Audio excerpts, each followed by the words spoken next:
नमस्कार सबको, मेरा सलाम। मैं कब काफ़ी देर से अनम्यूट करने की कोशिश कर रही थी, लेकिन हो नहीं पा रहा था होस्ट की तरफ से। मैं इस सेशन को अटेंड कर रही हूँ and it's highly pleasurable to listen all of you. आप तो सब बहुत एक्सपीरियंस के साथ और बहुत तजुर्बे के साथ और बहुत मुशाहिदे के साथ बोल रहे हैं। I am quite young in this playground, but still I can share my experiences and my observation. सबसे पहले तो मैं दोनों यूनिवर्सिटीज़ का शुक्रिया अदा करूँगी कि इतने अनसर्टन सर्टन टाइम्स में, जबकि पूरी दुनिया जो है कोविड की लपेट में भी है और पूरी दुनिया जो है नफ़रतों का भी सामना कर रही है। They are just bridging the gulf between the nations, South Asian nations. तो मैं दोनों यूनिवर्सिटीज़ और इनके मौज़ज़ीन का शुक्रिया अदा करूँगी। वैसे तो मैंने देखा है कि सारे इंग्लिश में बात कर रहे थे। मैंने स्पेसिफ़िकली ख़ास तौर पे उर्दू और हिंदी का मिक्सचर जो है वो चुना है बोलने के लिए, ताकि इसकी भी नुमाइंदगी हो जाए, जो हमारी अपनी नेटिव लैंग्वेजेज़ हैं। जी, मेरा मेरा जो उन्वान है, जो मेरी चर्चा का मौज़ू है, वो कोई अदब मौज़ू नहीं है, कोई इल्मी बहस नहीं है, कोई जो है कॉम्प्लेक्स किस्म का इज़्म नहीं है। मैं चाहती हूँ कि मैं अभी जो रिसेंट में जिस तजुर्बे से गुज़री हूँ, उसको आप सबके साथ जो है वो शेयर कर सकूँ। आप सबको बता सकूँ कि मैंने अभी रिसेंटली जो है शांतारामा जी की आत्मकथा है शांतारामा, उसको उस पे काम किया है, तो उसको उसका अनुवाद मैंने हिंदी से उर्दू में किया है। तो कोल्हापुर से उनका ताल्लुक है। कोल्हापुर जो है मेरे लिए बहुत इम्पोर्टेंट शहर है। जैसे मुझे अजमल कमाल साहब ने बताया कि कॉन्फ्रेंस हो रही है, डॉक्टर मेघा के बारे में बताया, तो मैंने फ़ौरन हाँ कर दी। हालाँकि मैं जानती हूँ कि मैं आप सबके मुकाबले में बहुत ज़्यादा जो है अभी कम उम्र भी हूँ और मतलब पढ़ाई के लिहाज से और इन सारे कामों के लिहाज से, लेकिन फिर भी मैं चाहती थी कि मैं आप सबसे बात करूँ और देखूँ कि ये कोल्हापुर के वासी कैसे हैं और अपने अब आप तक अपना प्यार पहुँचा सकूँ। तो वी शांतारामा जी जो हैं वो साउथ एशियन, आपको पता है कि जो हमारा सिनेमा है उसका एक अटूट अंग है। अगर हम उन्हें कहें कि वो पायनियर्स में से हैं, वो अव्वलीन उन लोगों में से हैं जिन्होंने इंडियन सिनेमा को अपनी संतान समझते हुए परवान चढ़ाया, उसकी नशो-नुमा की, तो ये गलत नहीं होगा। वो प्रोड्यूसर भी हैं, वो डायरेक्टर भी हैं, वो राइटर भी हैं, वो एक्टर भी हैं और उन्होंने नित नए तजर्बात करने में भी कोई कसर नहीं उठा रखी। जनवरी 2018 में मुझे अजमल साहब ने, जो पाकिस्तान के जाने-माने अखबार रिसाले आज के मुदीर हैं, एडिटर हैं, उन्होंने मुझसे राब्ता किया और उन्होंने कहा कि वी शांताराम साहब की जो है ये बायोग्राफ़ी है कि तुम इसको ट्रांसलेट करना चाहोगी? क्योंकि वो जानते थे कि मुझे हिंदी आती है, मैंने हिंदी पढ़ रखी है, बाकायदा सीखी है, कुछ लिख पढ़ भी लेती हूँ। तो उन्होंने जब मुझे ये काम सौंपा, तो मैंने झट से उनका नाम सुनते हुए जो है इस काम को कबूल कर लिया। हम साउथ एशियन जो हैं, जनूबी एशिया के जो लोग हैं, हमारा ताल्लुक सिनेमा से बहुत गहरा है। हम 2 चीज़ों के साथ बहुत जज़्बाती लगाव रखते हैं, एक शायरी, एक सिनेमा। जब हम आपस में बात करते हैं, तो जैसे अक्सर हमसे कोई पूछता है कि भई आपका हाल कैसा है? तो हम गालिब को कोट कर देते हैं कि उनके देखे से जो आ जाती है मुँह पे रौनक, तो समझते हैं बीमार का हाल अच्छा है।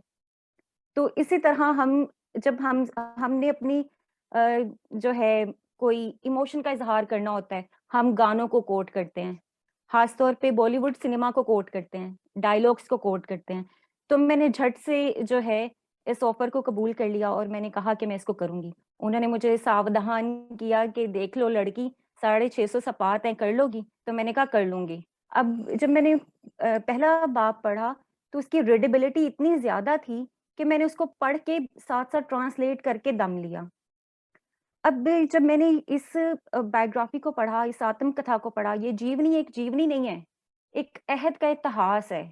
ये सिर्फ़ शांताराम की कहानी नहीं है, ये शांताराम से मुंसलिक जो लोग हैं उनकी कहानी है, उनके दोस्तों की कहानी है, उनके उस्ताद की कहानी है। महाराष्ट्र फ़िल्म कंपनी की कहानी है, जहाँ-जहाँ उन्होंने सफ़र किया, जैसे लोग हैं, जैसे उनका मिज़ाज है, उनकी कहानी है। हमें इसमें जो है सिनेमा के परी चेहरे नज़र नहीं आते। हमें बैक स्टेज जो लोग काम कर रहे हैं, जो मेहनत कर रहे हैं, जो असल में कंट्रीब्यूट कर रहे हैं, जिनके बगैर ये स्टेज सजे ही ना, उनकी कहानी है।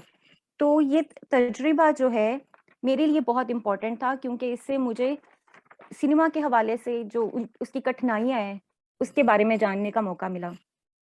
तो सबसे पहले ये मैं आपको इसके थोड़े बैकग्राउंड के बारे में बताती हूँ, इसके पस मंज़र के बारे में बताती हूँ। ये जो वी शांताराम हैं, उन्होंने ये अपनी ज़िंदगी की कथा अपनी बेटी को मराठी में बोलकर लिखवाई। बा बाद में उनकी बेटी जो है मुद्रा जसराज ने इसको मराठी में छपवाया, और फिर मोरेश्वर तपस्वी साहब ने इसका हिंदी में अनुवाद किया। अब अगर हम इसके नैरेटिव के बारे में देखें, इसके उसलूब के बारे में, इसके स्टाइल के बारे में, लिखने के अंदाज़ के बारे में देखें, तो हमें इसमें मराठी, हिंदी, संस्कृत, उर्दू और अंग्रेज़ी का मिलाप नज़र आता है। तो यूँ मल्टीलिंगुअल किस्म की ये तहरीर हम सब के लिए है।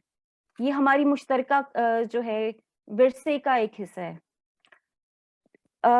तपस्वी साहब ने तो कोशिश की कि जब वो हिंदी में इसकी ट्रांसलेशन करें, तो मराठी के जो मुहावरा है, जो इडियम्स है, उसको जूँ का त्यों रखें। यही ख़याल मैंने भी उर्दू में अपनाया, क्योंकि हम अक्सर उर्दू के बारे में हम ये कहते हैं कि उर्दू इस कदर वसीह है, उसमें उसकी साख्त में इतनी लचक है कि वो किसी भी ज़ुबान के साख्त को, किसी लफ्ज़ को, किसी जुमले को अपने अंदर समो लेती है। इस ट्रांसलेशन के दौरान मैंने इस बात का भी अंदाज़ा लगाया कि सिर्फ़ उर्दू में नहीं, हिंदी में भी ये सलाहियत है कि वो अपने अंदर जो है चीज़ों को समो लेती है। और शायद यही वजह है कि इतने ज़माने गुज़रने के बाद भी जो कुछ अरसे बाद ये शोर उठता है कि अब हिंदी नहीं पढ़ी जा रही, उर्दू नहीं पढ़ी जा रही, उर्दू में लिखा नहीं जा रहा, हिंदी जो है वो छोड़ दी गई है। तो मुझे ये लगता है कि हत्ता कि अंग्रेज़ी के अल्फ़ाज़ भी जब हम हिंदी, उर्दू में डाल लेते हैं, तो हम उसको चलाने का, उसको जारी रखने का बाइस बनते हैं। तो मैंने भी मुहावरों के साथ ज़्यादा छेड़खानी नहीं की। जो शांताराम साहब ने फरमाया, मैंने उसको उर्दू में ट्रांसलिटरेट करने की कोशिश की है। ये किताब क्योंकि हाइली रीडेबल है, तो इसलिए मुझे इसके तर्जुमा करते हुए मतलब किसी एक भी मुकाम पर मुझे नहीं लगा कि मुझे अब इसे छोड़ देना चाहिए, इसको आगे कंटिन्यू नहीं करना चाहिए, इसको जारी नहीं रखना चाहिए। क्योंकि जैसे-जैसे मैं इसको पढ़ती गई, मुझ पे खुलता गया कि ये तो बरे-सगीर पाक-ओ-हिंद की मुश्तरका तहज़ीब है। इसमें गंगा-जमनी तहज़ीब की जो है अक्कासी नज़र आती है। तो ये जो हमारा कॉलोनियल पीरियड है, जिस तरह शांताराम ने अपने इर्द-गिर्द अंग्रेज़ों को काम करते देखा, फिर जो है उस अहद में डीकोलोनाइज़्ड होते देखा हमें, उन सब की झलकियाँ हमें इस बायोग्राफ़ी में, इस आत्म कथा में मिलती हैं। और साथ-साथ जो कुछ बिश जैसे शांताराम जैसे जब प्रोड्यूसर और डायरेक्टर हों, तो वो ज़ाहिर-सी बात है सिनेमा के लिए वो काम करते हैं, जो कि हम आम लोगों से या आम जिनका काम होता है कि वो अर्न करें, बॉक्स ऑफिस पे हिट हों, उस तरह की तहलीकात के अलावा हम उनसे बहुत कुछ और सीख रहे होते हैं।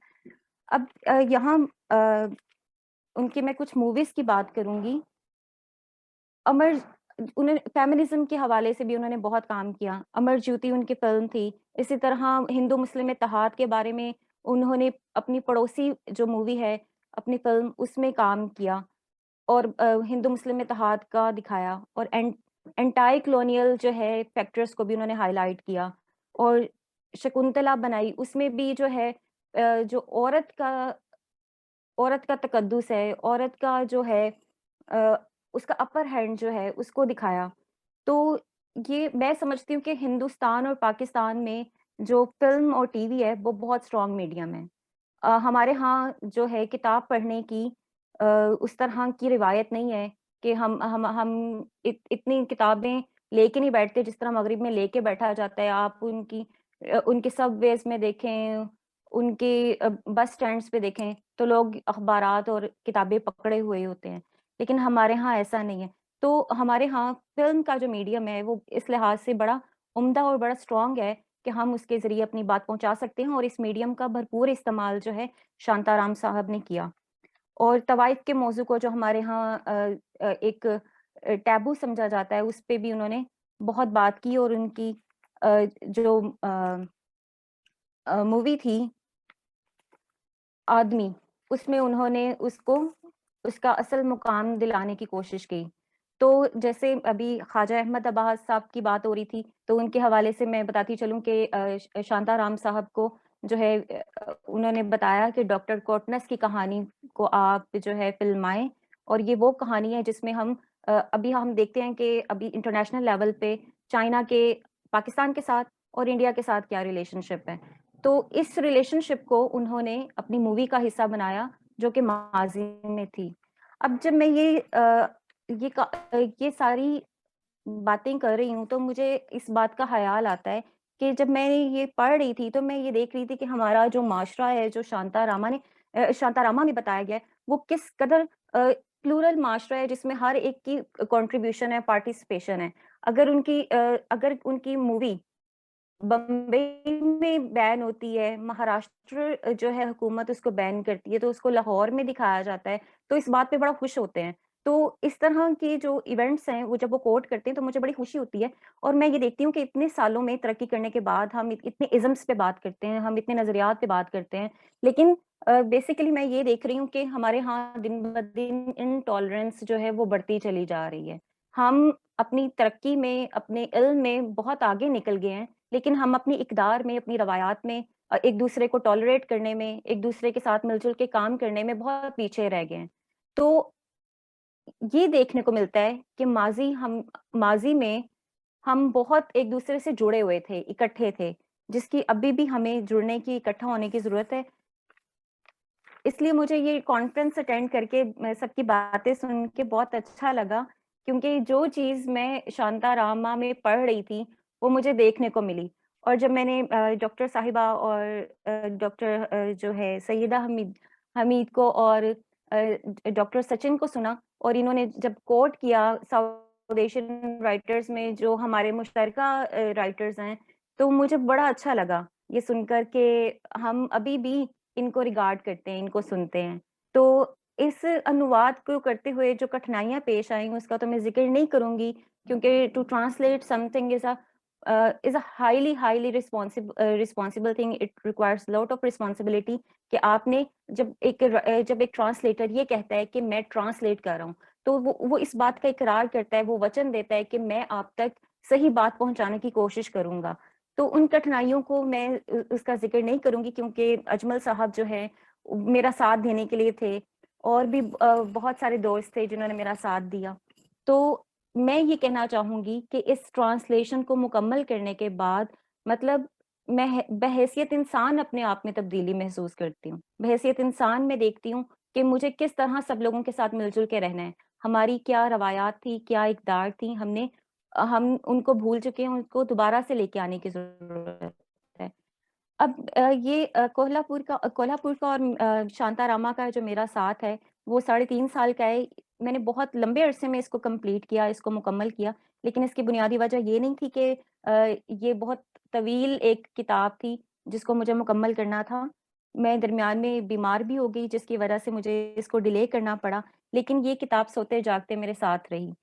अ, इस किताब का तर्जुमा मैं इस हवाले से भी अहम समझती हूँ क्योंकि हमारे यहाँ बरे-सगीर में किताब की जो रवायत है वो इतनी ख़ास आगे नहीं बढ़ रही।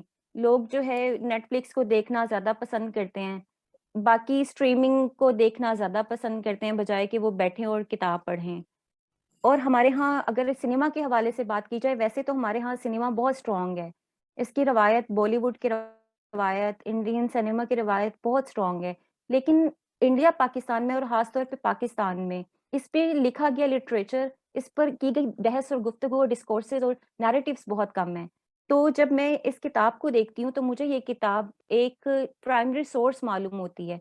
आइंदा अगर कोई रिसर्चर, कोई काम करने वाला इस पे काम करेगा, तो मुझे उम्मीद है कि इस किताब को सिनेमा के हवाले से ज़रूर कोट करेगा। इसमें जो प्रोड्यूसर, डायरेक्टर्स, मौसीक़ार, गाने वाले और तमाम कलाकार जिनका ज़िक्र किया गया है, जिस तरह टेक्नोलॉजी इंडिया में लाई गई है, जिस तरह इम्पोर्ट की गई है टेक्नोलॉजी, उसकी कठिनाइयों का ज़िक्र किया गया है। तो मुझे ये लगता है कि ये किताब जो है, चाहे इसका हिंदी अनुवाद हो या उर्दू अनुवाद हो, जब भी इंडियन सिनेमा पे काम किया जाएगा, तो इसको कोट ज़रूर किया जाएगा। जब भी पाकिस्तान में कोई इस पे काम करेगा, तो इसको ज़रूर कोट करेगा, क्योंकि शांताराम जो हैं, वो हमारे मुश्तरका विरसा हैं। Thank you so much.